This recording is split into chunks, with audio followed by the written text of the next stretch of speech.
You can go out there and tell them, I want to get out and be on probation. I don't care what you guys want to do.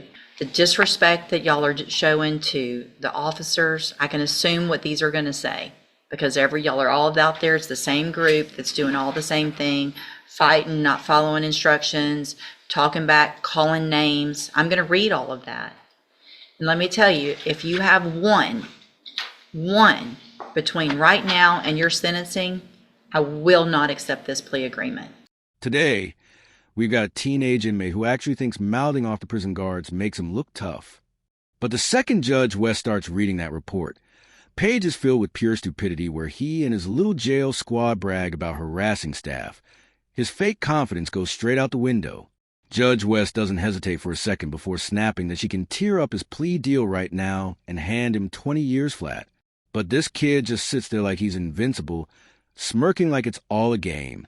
That "I'm young, nothing can touch me" mindset, it dies quick in Judge West's courtroom. Because here, age isn't an excuse, it's a warning. Do you think this generation's just lost all sense of accountability? Drop your thoughts below. Let's get into it. Thank you, Ms. Malfino. All right, sir, are you Camden Jackson? And Mr. Harris, will your client waive the formal reading of the indictment? Yes, Your Honor. Give me just a second to get done.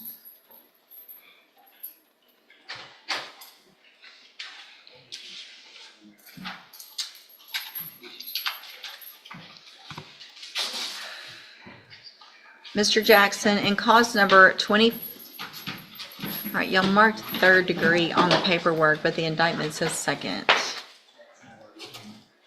just want to make sure it's the mark correctly. Yes, I just looked at it sideways. Okay, so that should be second degree? Yes, Your Honor. If everybody's permission, I'll make that change on the paperwork? Yes. Okay.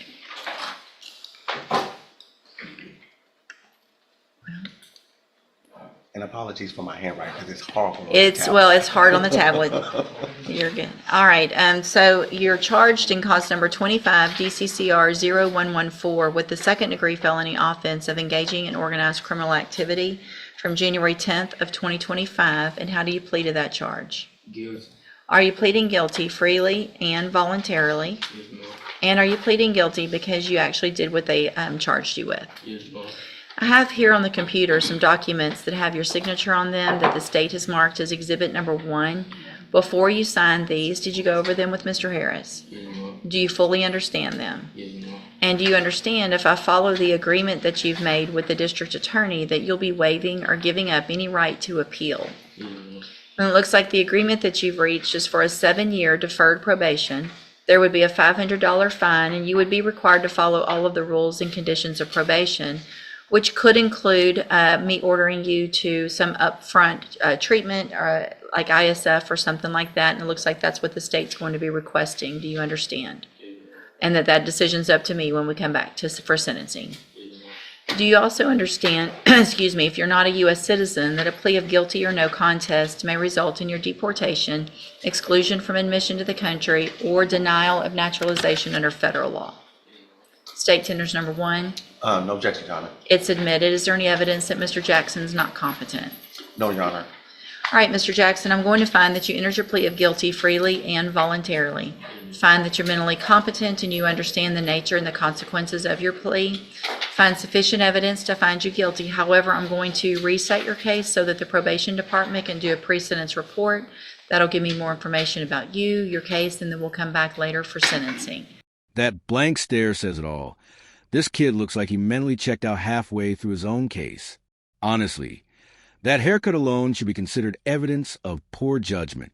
But jokes aside, Judge West clearly senses something's off. She pauses, resets the whole thing, probably because she realizes this isn't just a discipline problem. It's a mindset problem.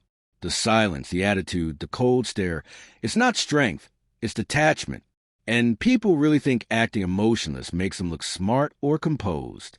Nope, it makes you look dangerous and delusional. There's a fine line between calm and cold. And this kid crossed a long time ago. So what's your take?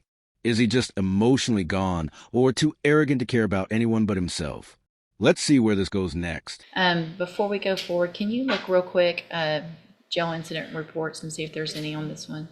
And Judge, I was, if I may, going to address that between January and the end of February. So obviously we've had quite some time that either they have not gotten to my file or the court's file.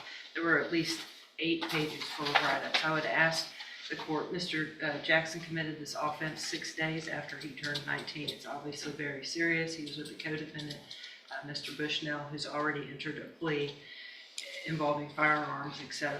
I would ask if the court would consider your usual admonishment of, if that behavior continues pending the PSI, that I reserve the right, as does the court, to just reject this offer and possibly send him to prison. Mr. Jackson, you're probably, I don't know if you're in the same dorm as some of the other ones that have been Yes.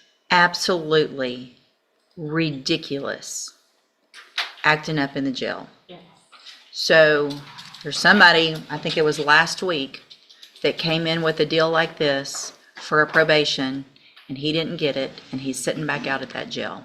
I do not have to accept this plea agreement. I'm going to read every single one of those jail incident reports. The disrespect that y'all are showing to the officers, I can assume what these are going to say, because y'all are all out there. It's the same group that's doing all the same thing, fighting, not following instructions, talking back, calling names. I'm going to read all of that. And let me tell you, if you have one between right now and your sentencing, I will not accept this plea agreement. I'm sick of it. The jail's sick of it. And I'm going to do whatever I can to make that place a better place for those people to go work who are out there just trying to do their job. Do you understand? One. We're not going to come in and say it was somebody else's fault. I only got 1, or I got 3, and that's not that bad. You can go out there and tell them, I want to get out and be on probation. I don't care what you guys want to do. I'm going to behave. If you have to sit on your bunk all day long and be quiet for the next 5 weeks, then that's what you do. Right? 5 weeks, rest of your life. What do you think? Show me you can do it, okay? All right, and go back with the bailiff. Thank you, Your Honor. Yes, sir. Judge West deserves a medal for patience at this point. She's sitting there talking to 19-year-olds like she's running a daycare, reminding them to use your words, not your fists. And they still don't get it. Like, if you want to act grown, play gangster, and show off in front of your friends, fine. But grown actions come with grown sentences.